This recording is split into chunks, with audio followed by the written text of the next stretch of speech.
नमस्कार दोस्तों, आज हम बात करने वाले हैं इंडियन कॉन्स्टिट्यूशन के हिस्टोरिकल बैकग्राउंड के बारे में। हमारे इंडियन कॉन्स्टिट्यूशन और पॉलिटी का रूट ब्रिटिश रूल में लाई करता है और इसी वजह से ब्रिटिश पीरियड में जो भी कॉन्स्टिट्यूशनल डेवलपमेंट्स हुए, जो भी रेगुलेशन एक्ट्स बनाए गए, उनको हम इस वीडियो में डिस्कस करने वाले हैं। दोस्तों, अगर मैं आपसे एक बात पूछूं कि हमारे कॉन्स्टिट्यूशन का सोर्स क्या है, तो आप बोलेंगे कि यूएसए के कॉन्स्टिट्यूशन से, ब्रिटिश के कॉन्स्टिट्यूशन से, कैनेडियन कॉन्स्टिट्यूशन से, इस तरह की डिफरेंट कंट्रीज से हमने हमारा कॉन्स्टिट्यूशन लिया है, यही आप बोलेंगे। उनमें से एक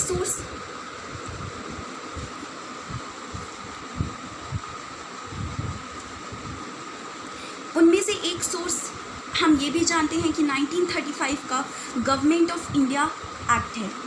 हाँ जी दोस्तों, 1935 का गवर्नमेंट ऑफ इंडिया एक्ट, वही एक्ट जो कि ब्रिटिशर्स ने बनाया था इंडिया में रिस्पॉन्सिबल गवर्नमेंट इंट्रोड्यूस करने के लिए। तो आज हम बात करने वाले हैं ब्रिटिश रूल में डेवलप्ड हुए डिफरेंट रेगुलेशंस के बारे में। तो देखिए, हम इस वीडियो में दो पार्ट में डिस्कशन करने वाले हैं। सबसे पहली बात हम बात करने वाले हैं कि जब कंपनी यानी ईस्ट इंडिया कंपनी का रूल था तो उस समय कौन कौन से रेगुलेशंस फोर्स में आए, और जब क्राउन का रूल, हमें पता है 1857 की म्यूटिनी के बाद क्राउन का रूल भारत में इस्टेब्लिश हो गया। तो क्राउन के रूल के बाद कौन कौन से कॉन्स्टिट्यूशनल डेवलपमेंट देखने को मिले जिसे ब्रिटिशर्स ने बनाया, तो आज हम इसके बारे में एक डिटेल्ड डिस्कशन करने वाले हैं।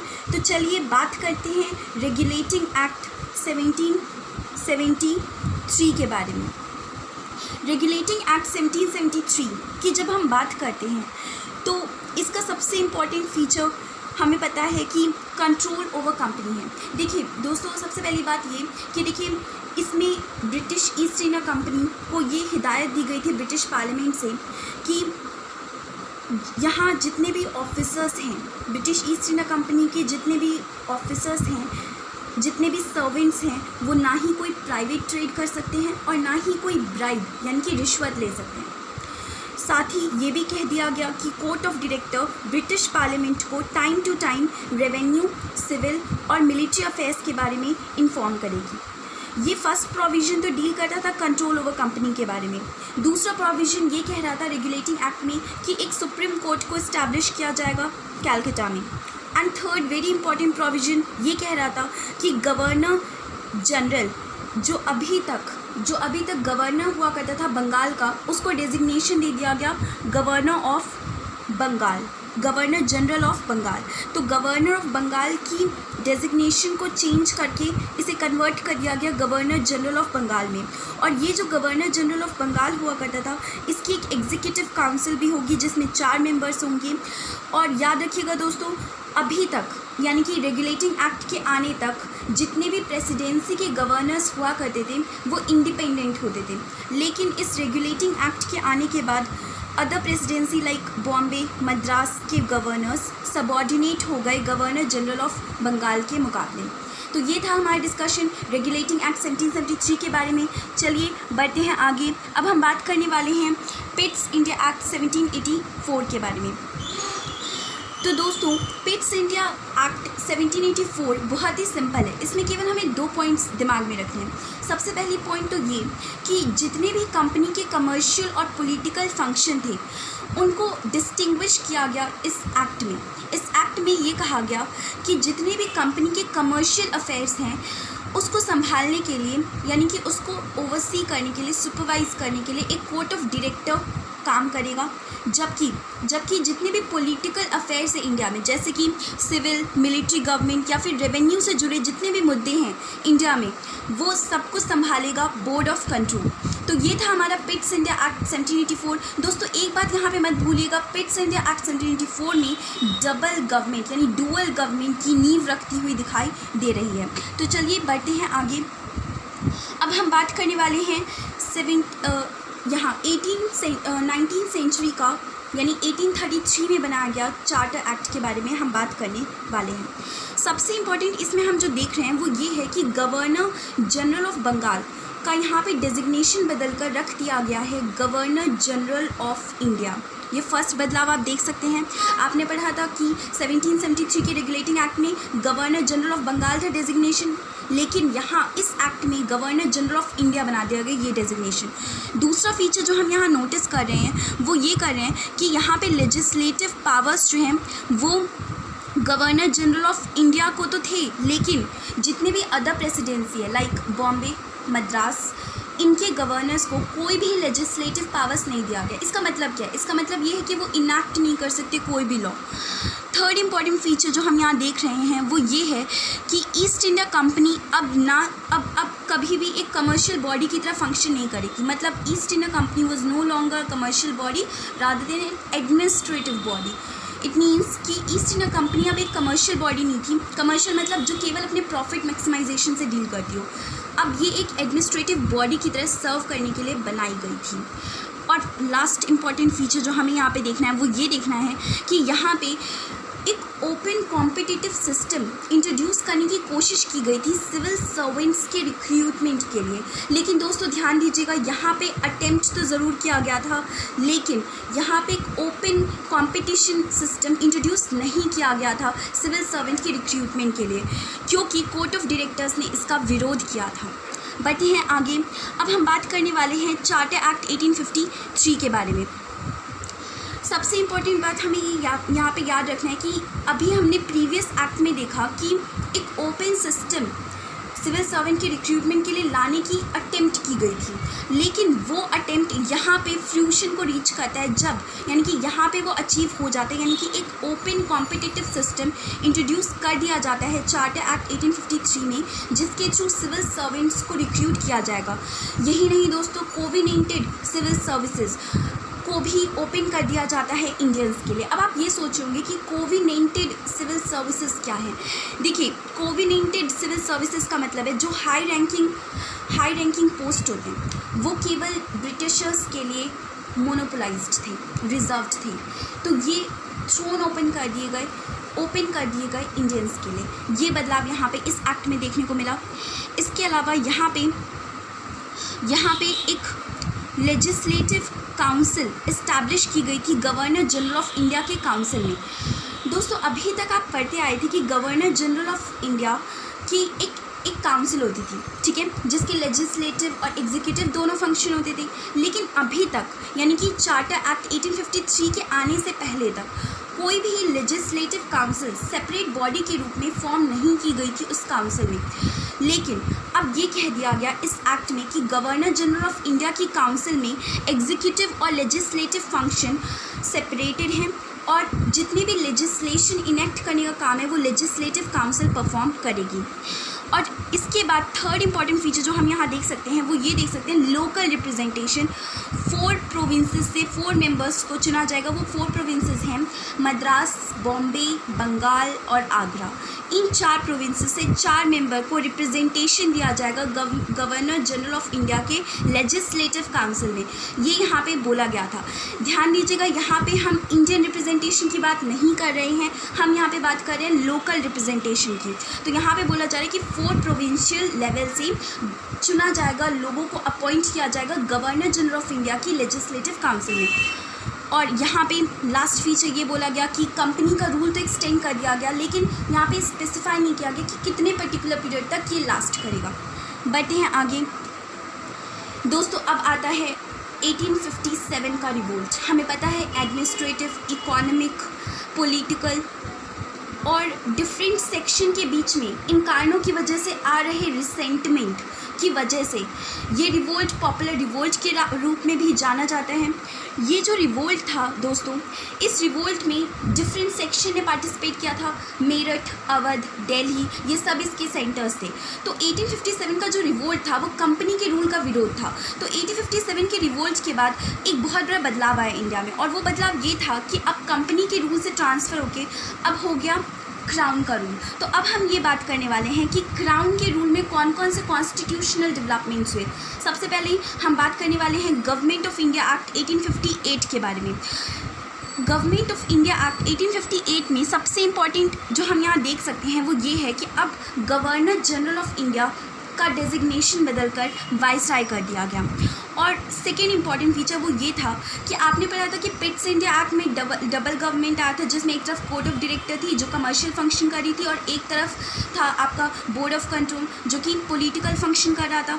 लेकिन ये double government, court of director और बोर्ड ऑफ कंट्रोल, इन सबको एबॉलिश कर दिया गया गवर्नमेंट ऑफ इंडिया एक्ट 1858 में।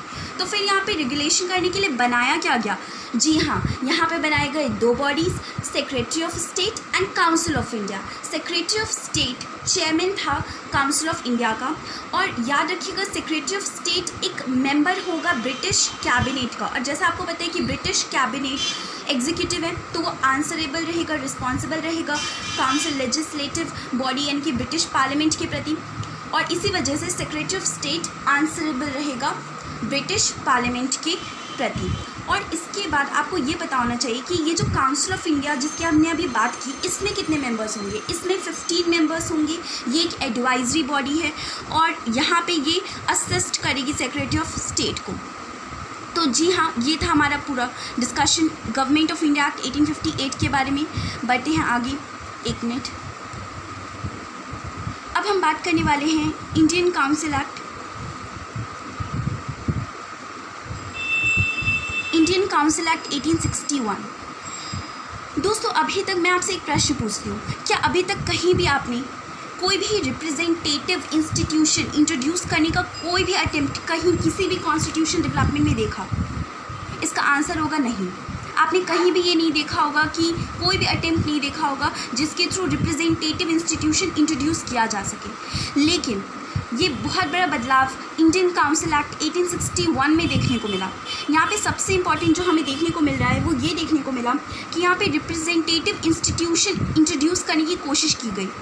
यहाँ पे लेजिस्लेटिव काउंसिल जो था वहाँ पर एक तरह से रिप्रेजेंटेशन देने की कोशिश की गई इंडियंस को, यानी वाइसराय की लेजिस्लेटिव काउंसिल में इंडियंस को रिप्रेजेंटेशन देने का एक अटेम्प्ट यहाँ पे देखने को मिलता है। इससे पता चलता है कि यहाँ पे फर्स्ट टाइम अटेम्प्ट हुआ था रिप्रेजेंटेटिव इंस्टीट्यूशन को इंट्रोड्यूस करने का। सेकेंड फीचर जो हम यहाँ पे देख पा रहे हैं वो ये है कि इसने जितने भी अभी तक आपने एक चीज़ नोटिस किया होगा कि हमने 1833 का चार्ट एक्ट पढ़ा था। उस एक्ट में हमने पढ़ा था कि कैसे गवर्नर्स जितने भी थे प्रेसिडेंसी के, जैसे कि बॉम्बे, मद्रास, इनको लेजिस्लेटिव पावर से डिप्राइव किया गया था। लेकिन इंडियन काउंसिल एक्ट 1861 में ये कहा गया कि जितने भी प्रेसिडेंसी हैं लाइक बॉम्बे, मद्रास, उनको लेजिस्लेटिव पावर प्रोवाइड किया जाएगा। थर्ड इंपॉर्टेंट फीचर जो हम यहाँ पे देख पा रहे हैं वो ये है कि यहाँ पे Punjab, Bengal, North Western Frontier Province में लेजिस्लेटिव काउंसिल इस्टेब्लिश करने की कोशिश की गई। और दो लास्ट जो इम्पॉर्टेंट फीचर हैं वो एक तरह से एक सिस्टम से रिलेट है, गवर्निंग सिस्टम से रिलेट है। जैसे कि फर्स्ट वाला ये कह रहा है कि recognised the portfolio system. Portfolio system क्या होता है? सपोज़ कीजिए कोई डिपार्टमेंट है, वाइसराय की काउंसिल में कोई डिपार्टमेंट है, वो डिपार्टमेंट जितने भी निर्णय लेती है वो अप्रूव कर दिया जाएगा पूरे के पूरे काउंसिल के द्वारा, यानी कि वो डिसीजन माना जाएगा पूरे काउंसिल का। जो भी डिपार्टमेंट, कंसर्न डिपार्टमेंट जो डिसीजन लेती है उसे पूरा काउंसिल एक्सेप्ट कर लेगा। तो इस सिस्टम को कहा जाता है पोर्टफोलियो सिस्टम। तो ये पोर्टफोलियो सिस्टम को रिकॉग्निशन किया गया था इंडियन काउंसिल एक्ट 1861 में। और लास्ट वन जो हम यहाँ देख रहे हैं वो ये है कि अब ये भी पावर दे दिया गया वाइसराय को कि वो लेजिस्लेटिव काउंसिल के बिना अप्रूवल के ऑर्डिनेंस इशू कर सकता है। लेकिन ध्यान रहे कि इस ऑर्डिनेंस का लाइफ केवल 6 मंथ तक होगा। बढ़ते हैं आगे। अब हम बात करने वाले हैं इंडियन काउंसिल्स एक्ट 1892 के बारे में। इंडियन काउंसिल्स एक्ट 1892 में एडिशनल मेंबर्स को रिप्रेजेंटेशन दिया गया सेंट्रल और प्रोविंशियल लेजिस्लेटिव काउंसिल में। लेकिन यहाँ पे हमें ये याद रखना है कि यहाँ पे किसी भी लेजिस्लेटिव काउंसिल में, चाहे वो प्रोविंशियल लेवल का हो या सेंट्रल लेवल का हो, दोनों में ऑफिशियल मेजॉरिटी को रिटेन किया गया। अब इसका मतलब क्या? ऑफिशियल मेजॉरिटी जब हम बात करते हैं तो इसका मतलब होता है कि ब्रिटिशर्स की मेजॉरिटी। तो ब्रिटिशर्स की मेजॉरिटी को एक तरह से रिटेन किया गया था इंडियन काउंसिल एक्ट 1892 में। ये याद रखना आपके लिए बहुत ज़रूरी है। तो यहाँ पे इंडियंस को रिप्रेजेंटेशन तो दिया गया, लेकिन फिर भी ऑफिशियल मेजॉरिटी मेंटेन रखी गई। अब यहाँ पे प्रोसीजर बताया गया है। इंडियन काउंसिल एक्ट 1892 में वो तरीका बताया गया है जिसके आधार पर सेंट्रल और प्रोविंशियल लेवल पे लेजिस्लेटिव काउंसिल में इंडियंस को अपॉइंट किया जाएगा। वो प्रोसीजर क्या है? सबसे पहली बात, ये प्रोसीजर ये कहता है कि सेंट्रल लेवल में जो भी इंडियंस को अपॉइंट किया जाएगा वो वाइसराय करेगा। वाइसराय यहाँ पे अपॉइंट करेगा based on the recommendation of Bengal Chamber of Commerce and provincial legislative council. जबकि अगर हम प्रोविंशियल लेवल के लेजिस्लेटिव काउंसिल की बात करें तो वहाँ पे इंडियंस को अपॉइंट किया जाएगा based on the recommendation by the district board, municipality, trade union and university. और अपॉइंट कौन करेगा? गवर्नर करेगा। तो ये आपको दिमाग में रखना है। बढ़ते हैं आगे। यहाँ पे एक फीचर और है, यहाँ पे क्या कहा गया कि लेजिस्लेटिव काउंसिल के फंक्शंस भी एनलार्ज किए गए। जैसे कि यहाँ पे ये बोला गया कि लेजिस्लेटिव काउंसिल, दोनों लेवल की लेजिस्लेटिव काउंसिल वो बजट को डिस्कस कर सकते हैं और एडिशनल और वो क्वेश्चंस पूछ सकते हैं एग्जीक्यूटिव से। ये पावर यहाँ पे दिया गया। ध्यान रहे दोस्तों यहाँ पे कि सप्लीमेंट्री क्वेश्चन यहाँ पे इंट्रोड्यूस नहीं हुआ है। सप्लीमेंट्री क्वेश्चन इसके बाद वाले रिफॉर्म, मॉर्ले मिंटो रिफॉर्म में इंट्रोड्यूस हुआ है। इस वाले एक्ट में एडिशनल क्वेश्चन यानी सप्लीमेंट्री क्वेश्चन आस्क करने का राइट नहीं आया है। बढ़ते हैं आगे। अब हम बात करने वाले हैं सबसे इम्पॉर्टेंट एक्ट के बारे में, और जो कि है मॉर्ले मिंटो रिफॉर्म्स 1909। हम इसके बारे में बात करने से पहले ये आपको बताना चाहते हैं कि लेजिस्लेटिव काउंसिल और एग्जीक्यूटिव काउंसिल दोनों में इंडियंस का रिप्रेजेंटेशन इंक्रीज़ कर दिया गया। ये तो आपको यहाँ पे याद रखना है, क्योंकि रिस्पॉन्सिबल गवर्नमेंट की तरफ एक अटेम्प्ट जारी हो गया था 1861 के ऑनवर्ड्स ही। ठीक है, तो इसी वजह से लेजिस्लेटिव काउंसिल बोथ लेवल का, centre as well as provinces, दोनों लेवल पे इंडियंस को रिप्रेजेंटेशन दिया गया लेजिस्लेटिव काउंसिल में। और एग्जीक्यूटिव काउंसिल में फर्स्ट टाइम इंडियंस को अपॉइंट किया गया। एग्जाम्पल के तौर पे सत्येंद्र प्रसाद सिन्हा, इन्हें वाइसराय की एग्जीक्यूटिव काउंसिल में सबसे पहले इंडियन के रूप में अपॉइंट किया गया था। यह आप अपने एग्ज़ाम के पॉइंट ऑफ व्यू से इम्पॉर्टेंट है। बट यहाँ आगे यहाँ पे एक बात आपको और याद रखना है कि यहाँ पे सेंट्रल लेवल की जो लेजिस्लेटिव काउंसिल थी वहाँ पे इंडियंस को रिप्रेजेंटेशन तो ज़रूर दिया गया, लेकिन ऑफिशियल मेजॉरिटी को रिटेन रखा गया। यानी कि ऑफिशियल मेजॉरिटी अभी भी सेंट्रल लेजिस्लेटिव काउंसिल में यानी कि वाइसराय की लेजिस्लेटिव काउंसिल में अवेलेबल था। जबकि जो प्रोविंशियल लेजिस्लेटिव काउंसिल था वहाँ पे नॉन ऑफिशियल मेंबर्स यानी कि इंडियंस की मेजॉरिटी अलाउ कर दी गई थी। अब आप सोच के देखिए कि अगर प्रोविंशियल लेजिस्लेटिव काउंसिल में इंडियंस की मेजॉरिटी अलाउ कर दी गई है, इसका मतलब ये है कि इनैक्टमेंट में जितने भी लॉज बनाए जाएंगे उसमें वो इन्फ्लुएंस कर पाएंगे बेटर वे में। इसके बाद थर्ड इम्पॉर्टेंट फीचर वो ये किया गया कि लेजिस्लेटिव काउंसिल के फंक्शन को इंक्रीज़ कर दिया गया।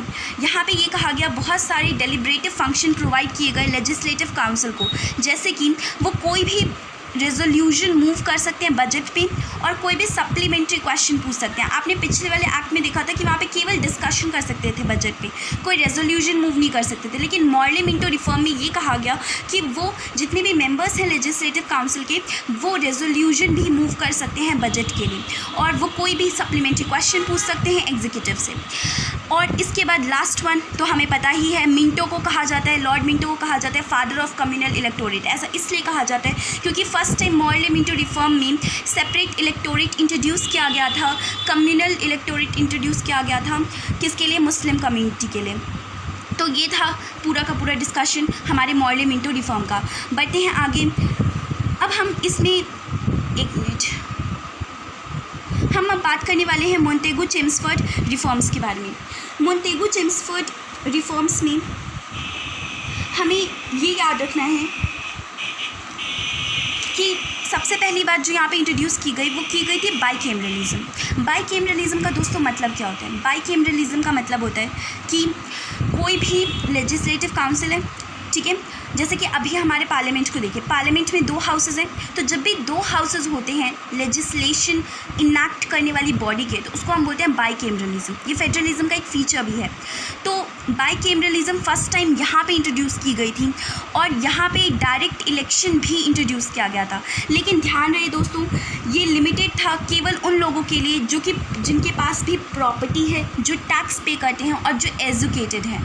तो आप देख सकते हैं यहाँ पे लिमिटेड डायरेक्ट इलेक्शन इंट्रोड्यूस किया गया था।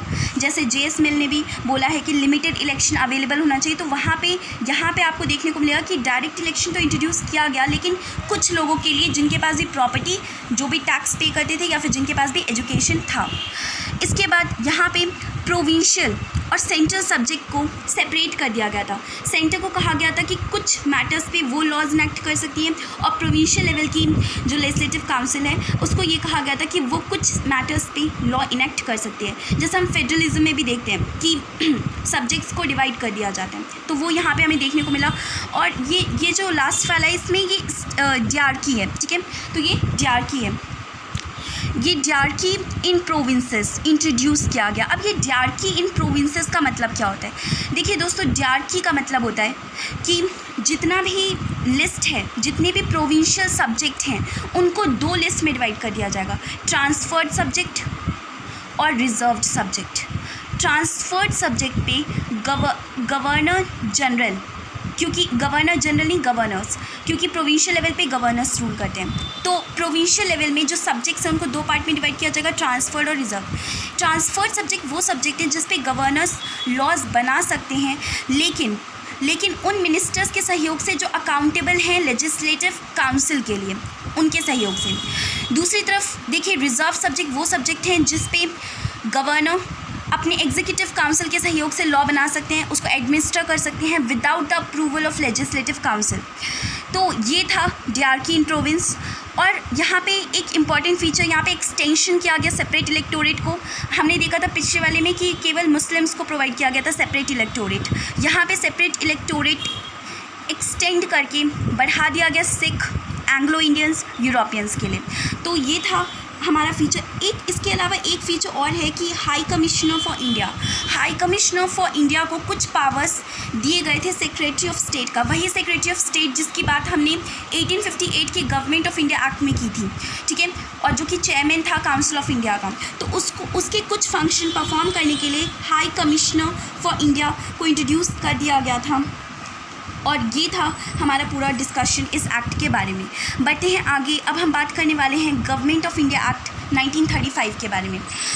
दोस्तों, सबसे पहली बात, गवर्नमेंट ऑफ इंडिया एक्ट 1935 में first time all India federation को इस्टेब्लिश करने की कोशिश की गई थी। फेडरेशन का मतलब क्या होता है? सेंटर और यूनिट्स के बीच में पावर्स का डिवोल्यूशन, पावर का डिवीजन।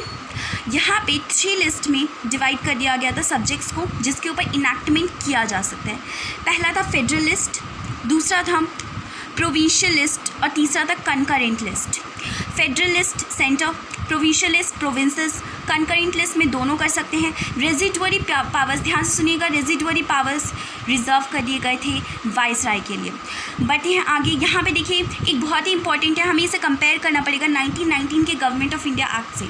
देखिए, 1919 की गवर्नमेंट ऑफ इंडिया एक्ट में आपने पढ़ा कि प्रोविंसेस में डायरकी इंट्रोड्यूस किया गया था, लेकिन गवर्नमेंट ऑफ इंडिया एक्ट 1935 में डायरकी इन प्रोविंसेस को एबॉलिश कर दिया गया था। तो इसको रिप्लेस करके आ क्या गया था? इसको रिप्लेस करके आया था प्रोविंशियल ऑटोनॉमी। तीसरा जो इम्पॉर्टेंट फीचर हम देख सकते हैं वो ये है कि प्रोविंशियल लेवल पे तो डायरकी को हटा दिया गया था, एबॉलिश कर दिया गया था, लेकिन डायरकी को इंट्रोड्यूस कर दिया गया था सेंट्रल लेवल पे।